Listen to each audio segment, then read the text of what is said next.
A large number of city residents commute to work on the VRE and Amtrak, but the city doesn't have a train station. Should the city have one? And if so, how would we get it? Well, the train station doesn't belong to the city, unfortunately. We have to work with CSX and VRE. Transportation issues in this state are complicated.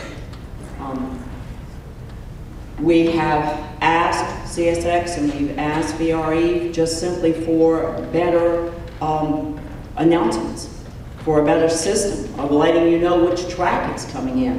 But unfortunately, the city does not control that. Joanne Davis, years ago, remember when the blocks were falling on your head and you rode under everybody and you sort of scoot, don't get parked underneath the train station? Joanne Davis got Congress to allot us funds, and we're just finishing up using all of those funds. But it's a complicated issue. We've got to work through. We've got to work through national government and CSX and VRE.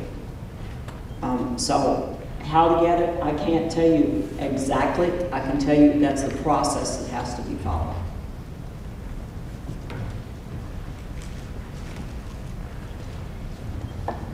Train station, yes we can.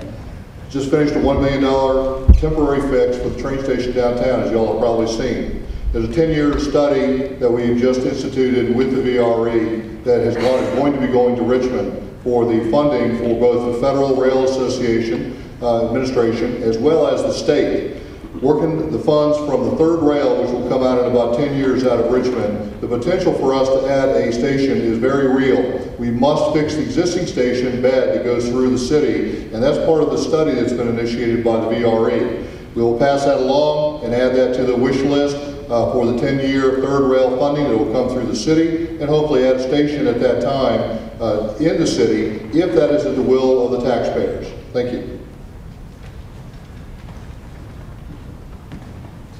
I agree with Mr. Howe's assessment, but let me address this from a different look. And again, I want to have a zoom out moment here. Let's talk about regionalism. We already have a regional library, landfill, and jail.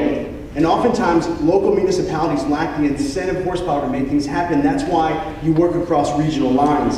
And so as mayor, that'll be my commitment. I've already met with people on both boards in Spotsylvania and Stafford. And I also will continue to do that as I walk through this process, but when I become mayor, to serve these regional problems that we have, not only with the train station, but also with the traffic problems, as we need to get ahead of the curve. Growth is coming to this region whether we like it or not. In another minute here, I'm sure, when I have more time, I'll get up and address the Golden Arc, but growth is coming and we need to be ready for it, working with FAMPO, VDOT, the Federal Highway Administration, and just have a regional comprehensive approach to solving these problems. Just recently, Spotsylvania voted down the Rappahannock Parkway, and what I find interesting is that people from Stafford's Board of Supervisors came down to address them and lobby on behalf of that, but nobody from our current city council did. That won't happen when I become mayor. We'll work across county lines to get these problems solved. Thank you.